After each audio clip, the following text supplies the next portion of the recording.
Good evening and warm welcome. Today the topic of talk is the role of Indian Parliament. Indian Parliament, lawmaker, two houses, lower house, Lok Sabha, and the upper house, Raj Sabha. Okay. Out of the maximum strength of Lok Sabha, 552, there are at present 543 members are there, and as per the 104th amendment in the Indian constitutions, now other two members were to be nominated from the Anglo-Indian community. According to this 104th amendment, now no longer the two members are being elected. Okay, and now they come to Raj Sabha.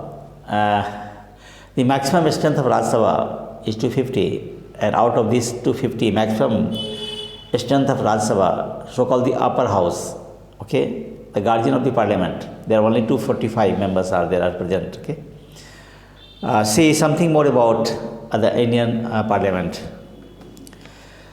So, one of the Indian parliament's roles is to hold the government accountable, okay, a work that is still in progress.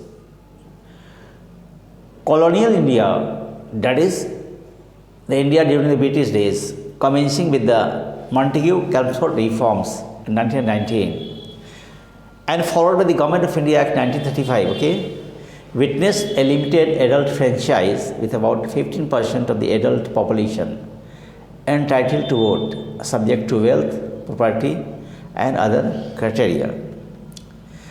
The mandate of the handful of electorates was further fractured on communal lines under the system of separate electorates. We are talking to the India during the British days, okay, mandate. However, the representative constituent assembly took it upon itself to create a socially and politically united electorate that could elect the lower house of the parliament, representative of the united and inclusive aspirations of the demography. Now come to the Indian Parliament and its role. The Parliament of India, a fine blend of the legislature and the executive. With the government holding office till the time it commands confidence in the popular house, is the place to deliberate upon the policies and legislations proposed by the government. Now, in India's 7-decade long history as a republic, only 14, we are talking to debate, deliberation and discussion, okay? So, only 14 private members' bills have been turned into enforceable courts. Consequently, the sheer proportion of bills introduced and passed by the ministers calls for a check over the government through debates and deliberations. In extreme scenarios, the expulsion of opposition member parliaments by the presiding officers of the respective house has allowed the ruling dispensation to steer bills through the house without much impediments. An uptick in the number of ordinances being promulgated is also a repercussion of the continual adjournments. Now I come to the anti-defection law and voting system. On the flip side, during the smooth functioning of the houses, the rules of procedure mandate the presiding officers to divide the time amongst parties for debates on the basis of their strength in the respective houses. It is then that the leader of the party allocates time internally to its members. Moreover, the insertion of the 10th schedule through the 52nd Constitutional Amendment Act, mind it, very important from the PT point of view. The insertion of the 10th schedule through the 52nd Constitutional Amendment Act, 1985, has rendered the individual positioning of an MP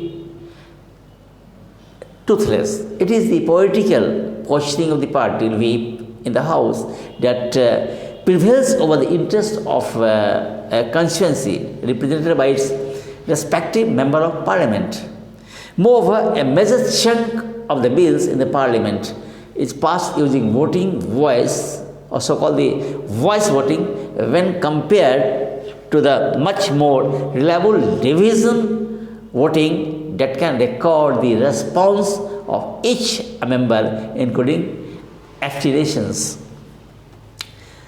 Now, I come to the parliamentary committees. In House bill discussions and supplemented by parliamentary committees, these offer an enough across the spectrum and of the camera political consultations. However, this parliamentary tool of furthering the process of deliberations has taken a backseat in the recent times. A quick comparison highlights that during the 15th Lok Sabha, 71% of the bills were referred to the committees, in contrast to the 16th Lok Sabha referred only 27% of the bills. Now come to the way forward. The daunting task undertaken by the Constituent Assembly to unite the fractured mandate has come a long way in ensuring the democratic fabric of the nation. The road ahead can be demystified by amending the rules of procedure of both the houses of Parliament, that is the Lok Sabha and the Raj Sabha, under Article 119 of the Indian Constitution, making it mandatory to refer bills to the parliamentary committees and prescribing appropriate action against unduly members.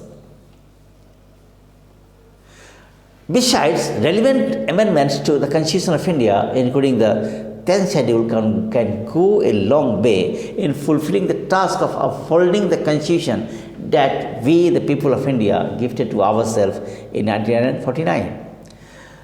This way, we find that the Parliament, the chief architect of law-making process,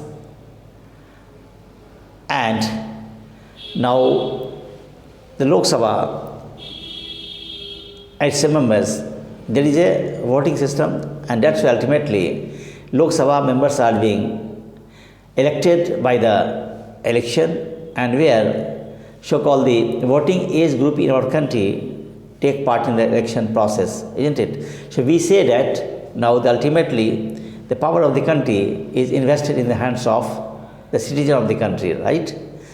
But now, from time to time, there has been numerous changes, so-called as per the need of the country, as per the need of the country, aspiration of the country's people.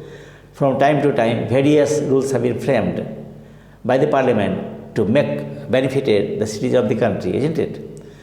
At present, what do we find? That there are many scopes there to frame the rules, whether it is the election, whether it is the so-called economic scenario. More than many more fronts are there where the Parliament is making laws, and also members of the Parliament are given the task to bring about the development in the different fabrics of the country. So we, the people of India, indeed find a place in the very functioning of the Parliament, in the very capacity and the aspirations of the members of the Parliament. Okay, that's all for the day. Thanks for giving me a patience this thing.